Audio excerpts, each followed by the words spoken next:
Universal Basic Income, A Pathway to a More Equitable Society. This Netflix documentary explores the concept of universal basic income, UBI, and its potential to transform society by providing a basic income to all individuals regardless of their income, employment status, or background. The film delves into the history of UBI, from its origins as a radical idea proposed by philosophers like Thomas More and Thomas Paine to its recent resurgence in mainstream political discourse. Through interviews with experts, politicians, and citizens from around the world, the documentary examines the economic and social implications of UBI, including its potential to alleviate poverty, increase economic mobility, and promote social cohesion. When you dig into our country's history, this is a deeply American idea. Thomas Paine was for it at our founding, called it the citizen's dividend.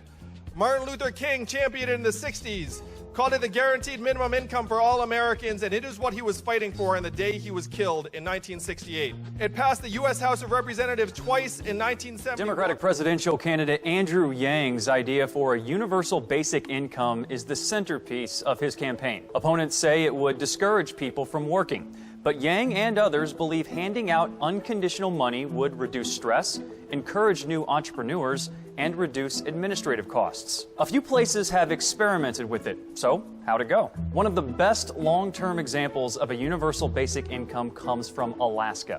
Since 1982, the state has given every eligible man, woman, and child an equal annual payment regardless of need. It's called the Permanent Fund Dividend, and it's largely funded with revenue from the state's natural resources, like oil. The amount changes every year. For 2019, it's $1,606 per person. Studies of the fund show it's helped reduce poverty in Alaska, and it's had a positive impact on health issues like reducing childhood obesity. Finland tested the impact of a basic income in 2017 and 2018. For 2 years, the country gave about $625 a month to 2,000 people who'd previously received unemployment benefits. Finland is still analyzing the data, but preliminary results show the standard monthly payments didn't significantly impact people's employment. But it did make those folks more optimistic about finding a job, and they reported fewer health problems and lower stress levels. Stockton, California is in the midst of a universal basic income experiment called the Stockton Economic Empowerment Demonstration, or SEED. In February 2019, the city started handing out $500 a month to 125 local residents. There are no financial eligibility requirements, but recipients must live in a neighborhood with a median income at or below about $46,000.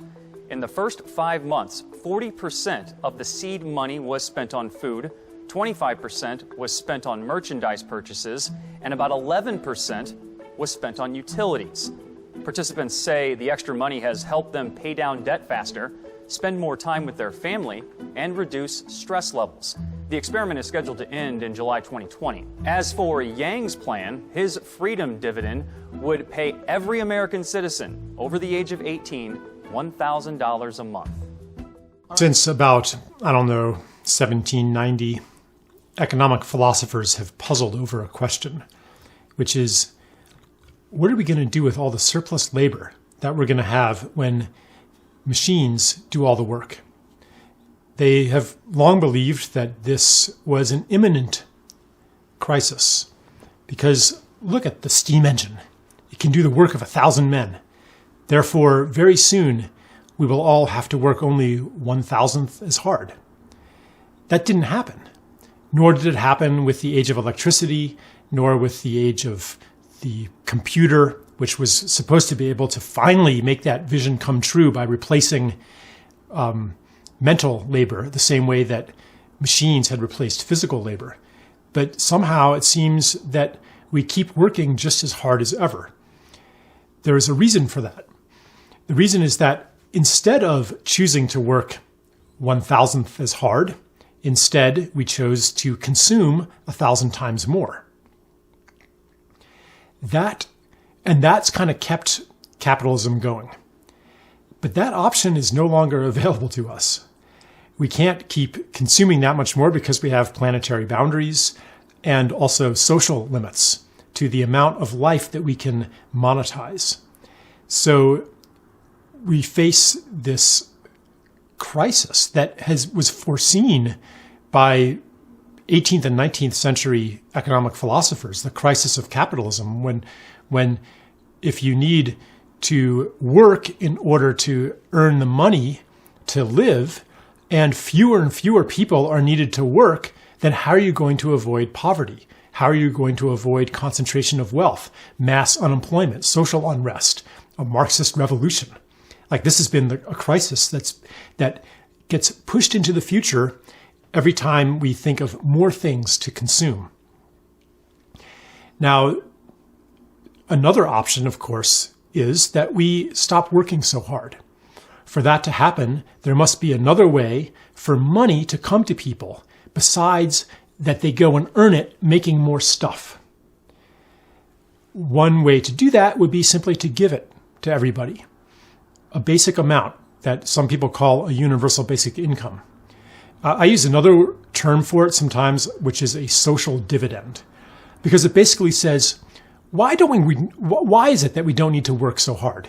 It's because of the inventions of, I don't know, James Watt and Nikola Tesla and Thomas Edison and et cetera, and the scientific achievements of many, many, many generations of scientists and inventors and entrepreneurs and all of this. It's the whole culture that has given us this kind of wealth.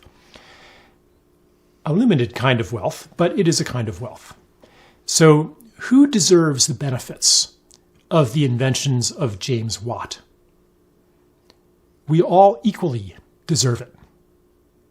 He lived, 150 years ago, right? 200 years ago, I don't know.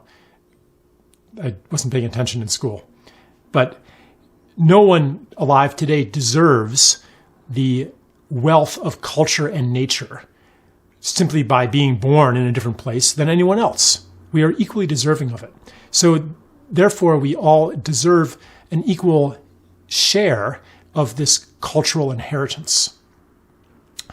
That coincides with a universal basic income.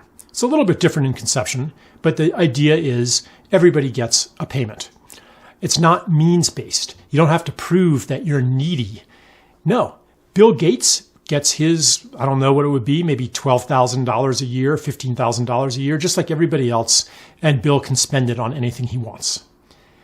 So the idea of a universal basic income kind of goes against a lot of our cultural assumptions about human nature and about a life well lived. One of those is that if you didn't have to work for money, then you wouldn't be productive. In other words, you only contribute to society because you're paid to. And if you had your way, you'd just sit in front of the TV all day, eating potato chips and playing World of Warcraft. Or I don't know, I'm a little bit dated here in my video games. But basically the idea is, I know you. You're just in it for yourself. You don't want to contribute anything. You don't want to create anything. You have to be paid to do it. Is that assumption true? Well, you could look at yourself. Is that true of you? If you made your fortune, you have $1 billion. Are you going to retire at age 35 to a life of tennis and golf? People who do achieve that don't retire to a life of tennis and golf, and not for very long. They do it for a while and then they get sick, or they want to get back into business. They want to do something that's exciting to them. They want to create something. The same thing happens when they've done these experiments where they actually do give everybody a living wage, a universal basic income, without paying them, without them earning it. And what happens? They don't quit their jobs. They don't stop being creative and productive. In fact, people are liberated to do things that might contribute to society that don't create salable goods and services. There might be things that you want to do that call to your heart and that the world really needs, but there's no money in it because our economic system isn't set up to reward those things. because the economy is not very well aligned with the common good. A universal basic income allows people to do the creative, beautiful, necessary things that the world needs the most right now. And there's no money in it. I mean, in a lot of fields, what the world needs the most, there's no money in that. Why is there so much money in, I don't know, like if you're a petroleum engineer, as opposed to one of these guerrilla ecosystem restoration engineers? I know guys who do this. They go into state parks, they sneak in there, and they alter waterways, and they plant native species, and they build swales, and they do whatever it is to restore the land. They don't get paid for it. They even are at risk of prosecution, but they're doing it because it needs to be done. So one reason that I support a universal basic income is to allow people to act on their creativity and act on their care, even when the existing economy does not pay them to do it. But it really comes down to a different vision of human nature. And you can look at yourself. Now, I bet like if we instituted a basic income, a lot of people, some people would just party for a while, or would just do nothing for a while, or do nothing very visible to us. Maybe that's because they need to do that. Another thing that would happen, and this is the real threat of universal basic income, is that it would be very hard to get people to do degrading, dangerous work. The kind of thing that no one would do unless you paid them to do it, or no one would do for very long or very much unless you pay them to do it, unless they are so threatened with survival that, okay, I'll flip burgers 8 hours a day, 5 days a week for the rest of my life with no opportunity for advancement. Okay, I'll drive the shuttle bus between the terminal and the parking lot every day for the rest of my life. We would have to, in a world with universal basic income, we would have to engineer jobs like that out of existence. If you were an industrial engineer, or if you were an entrepreneur, from the get-go, you would have to think, okay, how do I create an enterprise where the work is meaningful, where the work is rewarding, where the work is attractive enough that people who aren't desperate to survive, desperate to pay the rent, desperate to feed the children, will still do that work. So it would change the whole structure of the economy. We would have, it's not that we would have no hotel maids and no shuttle bus drivers and none of those roles anymore, but there would be, I think, a lot less. People wouldn't be trapped in those things. I mean, I've had, summer jobs where I washed dishes. I've had phases in my life where like routine manual labor was a balm. It was a refuge. Those are not bad things. But today we have an economy that structurally demands millions and millions of people to do degrading labor. It's only degrading if you have to do it, if you're forced to do it, and you have to do it the rest of your life. And imagine, look at that shuttle bus driver. Look at that hotel maid.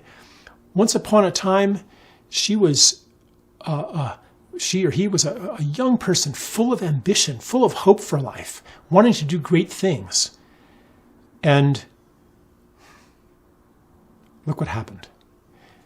Do you really want to live in that kind of world? Do you want your affluence to be built on the humiliation of other people? It's not necessary. We would have, in a world of universal basic income, we would have a different kind of affluence. We would have a world where everybody is doing things out of love because it's their passion. Imagine how beautiful the world would be if people poured their creativity and passion into what they made. So you might have to clean your own toilet when you stay at a hotel. You might have to car share a lot more. Everything would change. Universal basic income is profoundly revolutionary. Some people say, oh, it would just preserve capitalism as we know it. It would revolutionize capitalism as we know it. Because the basis of it is that you force people into labor. If you are not forcing people into labor, the whole equation changes.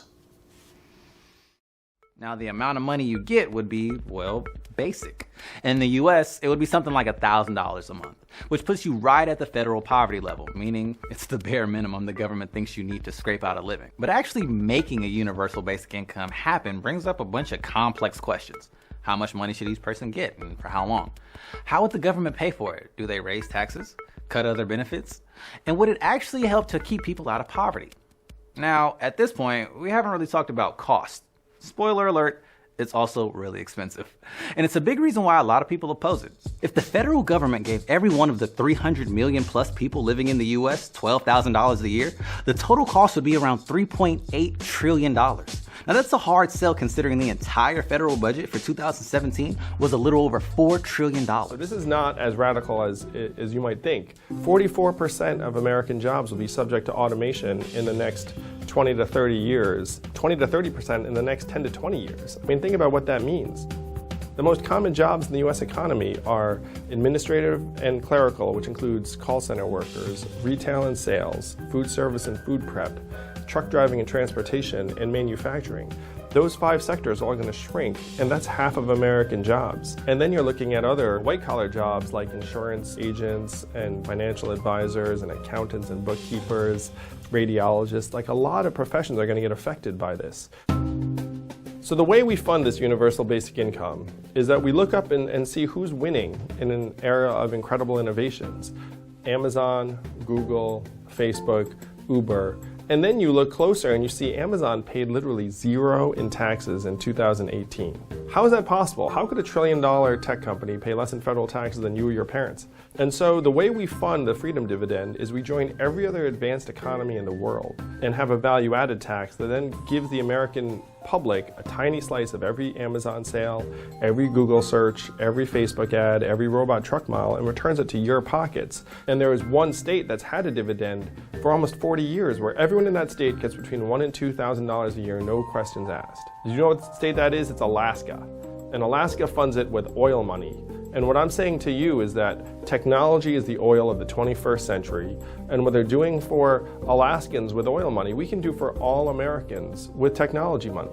And here's the great thing. When you get that money, you spend it, it circulates through the economy over and over again. We get back hundreds of billions of dollars in new revenue as a result. We also save money on things like incarceration, homelessness services, emergency room healthcare, and we have a population that's healthier, mentally healthier, better educated, more productive. So this is going to pay for itself in a way that will benefit us all. This is the trickle-up economy, and it starts with universal basic income of $1,000 a month for every American adult starting in 2021. Nearly 200,000 people in South Korea's Gyeonggi province are part of a radical experiment. 받기 전에는 제가 이제 알바도 여러 개 하고 They receive about $220 every 3 months, no questions asked. 내가 낸다라고 할 수 있는 게 되게 많이 스트레스 해소가 된 것 같아요. Gyeonggi Pay is a cash payout based on a concept called universal basic income, where citizens, regardless of employment or income, are indefinitely given a sum of money to help reduce inequality and poverty. Universal basic income has different names, and the idea has been floated in other countries. The freedom dividend of $1,000 a month for every American adult starting at age 18. During the coronavirus pandemic, Gyeonggi Pay was expanded to 13 million people in the province, including newborns, to help them ride out the economic slowdown. And there was one catch. People had to spend the money only in their neighborhoods to help stimulate the local economy. The popularity of the local program during the pandemic has now drawn attention at the national level. And there's another big reason. South Korea is one of the most automated countries in the world, and about 15% of jobs in the country are projected to be automated by 2024. So some politicians, especially in the manufacturing hub of Gyeonggi, want to give all citizens about $430 every month to help prepare for a future with robots. So the success of South Korea's experiment could change how other countries think about adopting their own universal basic income programs. Lee Myung-ah has been part of what Universal Basic Income Watchers call one of the world's largest experiments of the concept. It gives 24-year-olds in Gyeonggi Province $250 every quarter to help them get started in life. This money has allowed Myung-ah to quit several part-time jobs and focus on finishing her bachelor's degree. Gyeonggi Pay comes in the form of a credit card, and Myung-ah has to spend each round of money locally before the next payout. She can't buy things in the town next door or at chains like McDonald's. 알지 못했던 음식점이 어떤 게 있었는지를 좀 많이 찾아보고 많이 알게 되고 그래서 가서 사용도 할 수 있는 기회가 되었던 것 같습니다. Myung-ah's spending has a trickle-down effect on businesses like this traditional market. Lee Chung-hwa is a fish seller and he says Gyeonggi Pay has helped bring in new customers. 청년들, 그냥 30대, 20대 이런 친구들도 굉장히 많이 늘어나고 있고 또 실제로 이 친구들이 오다 보니까 시장이 재밌구나. 다음에 또 한번 와볼까? He says March was a tough month, as the country was just emerging from the first wave of the pandemic and fewer people came to shop. 어떤 시장들은 또 90%까지 떨어진 데도 있어요. 그 지역화폐로 인해서 이 매출액이 향상하는 데 엄청나게 큰 도움이 되고 있고. And Gyeonggi Province will pay Gyeonggi Province disaster-related basic income. The next month, Gyeonggi Pay credit cards were made available to 13 million people. Regardless of age or income level, it is paid quickly. It's paid in local currency. And the program was complemented with additional coronavirus stimulus payments. And it helps increase small business revenue. Businesses that accepted Gyeonggi Pay saw their sales increase by about 45%.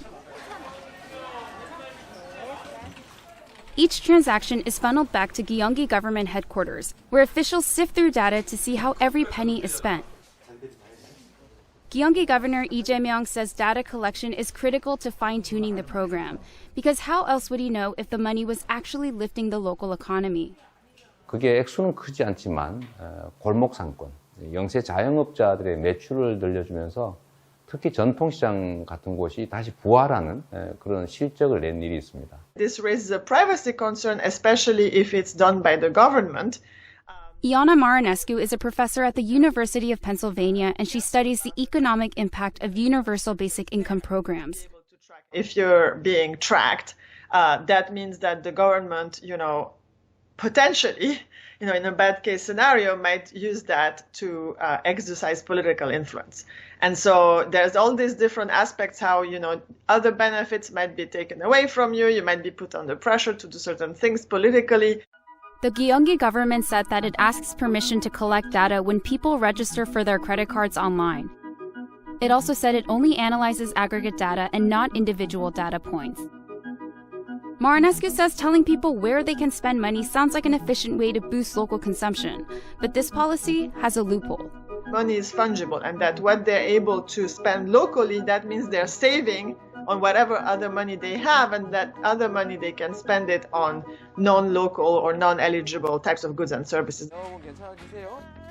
Governor Lee is using the success of Gyeonggi Pay as a pitch for the 2022 presidential election, and he's now leading in the polls. He's proposing to give about $430 every month to all South Koreans to make sure the country isn't caught off guard by job losses to automation.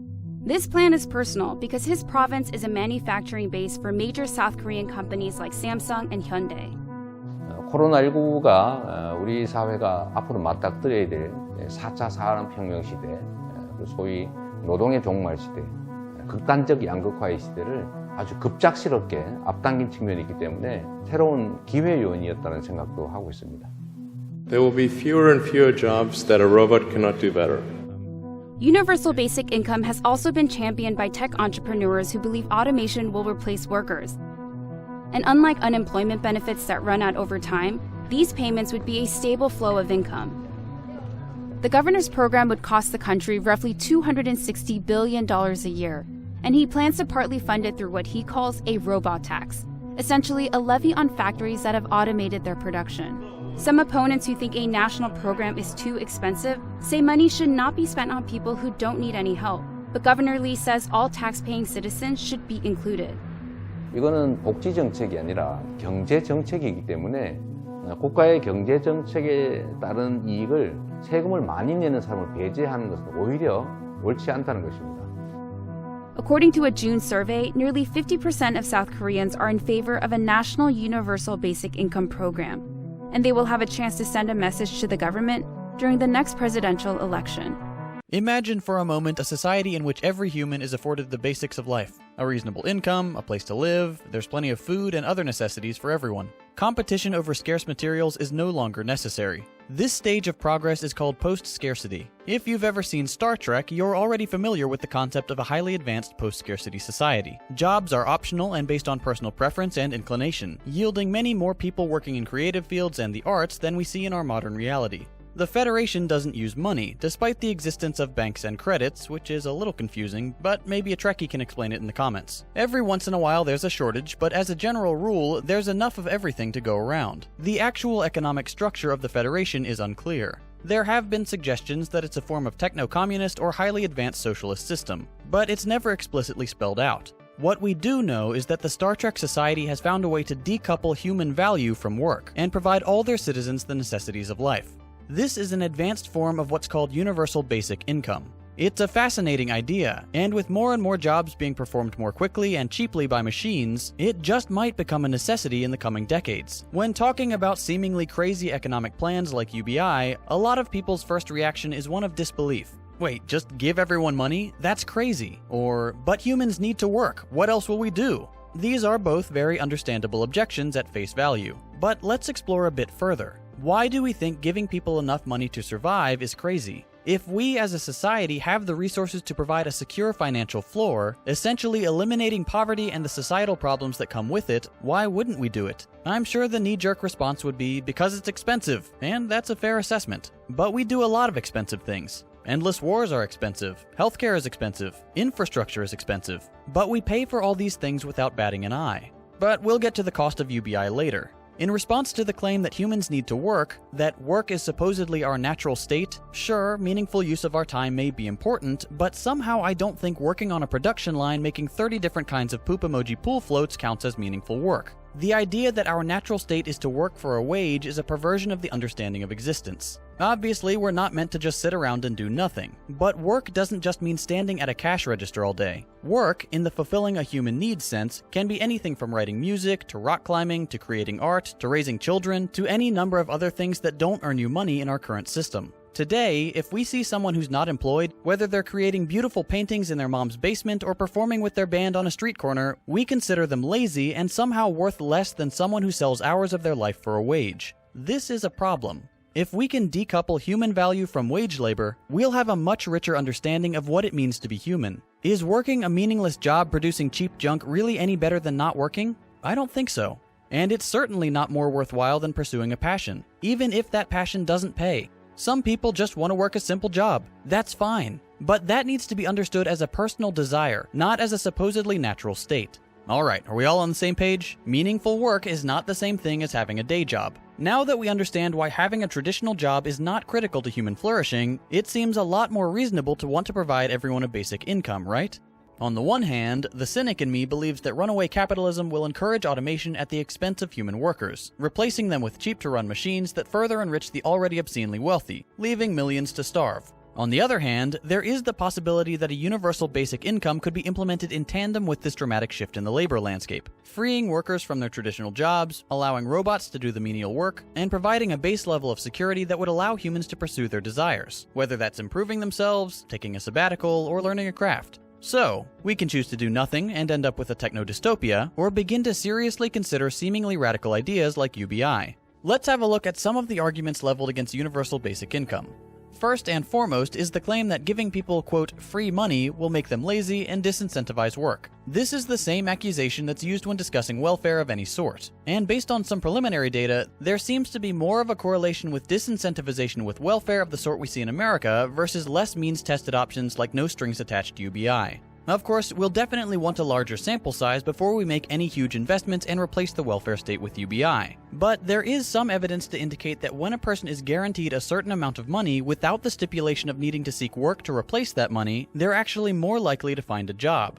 You're probably thinking, wait, that doesn't make any sense. Think about it like this.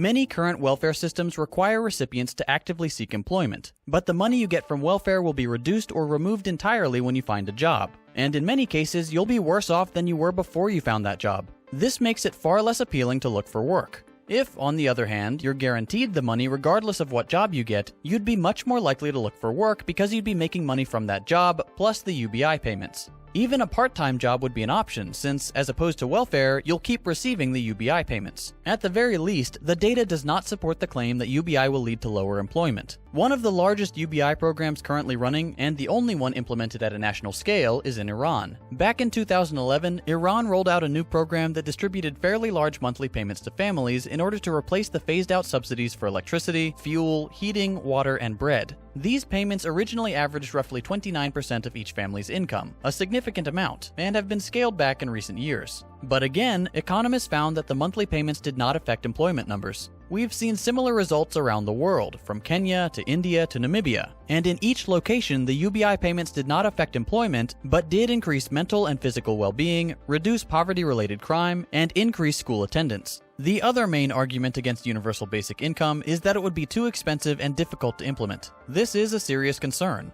Estimates for establishing UBI in the United States vary, but they're generally in the trillions of dollars. That's a lot of money.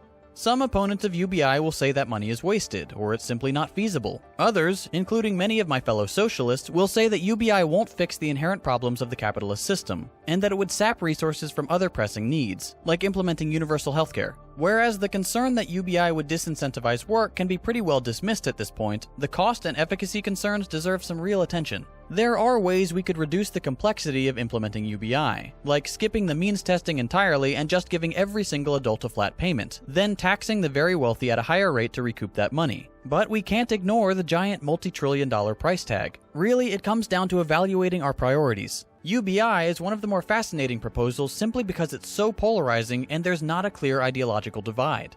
Maybe that's a good sign, maybe not. Whatever the future holds for UBI, I think it's an ideal we can all aspire to. A society where human value is not derived from selling hours of your life for a wage, where people can pursue their passions and produce beautiful things to share with the world, where everyone can afford the necessities of life and poverty has become a thing of the past. We'll debate the means of achieving this goal for years to come, but at least it's a goal we can all share. Overall, this documentary aims to provide a comprehensive look at the concept of UBI and its potential to transform society by providing a basic income to all individuals. It is a timely and important topic that is relevant to anyone concerned about the future of work, economic inequality, and social justice. Special thanks to Chat GPT, Pictory, Andrew Yang, Newsy plus PolitiFact, Charles Eisenstein, Above the Noise, Now This Opinions, Wall Street Journal, Second Thought. Thanks for watching.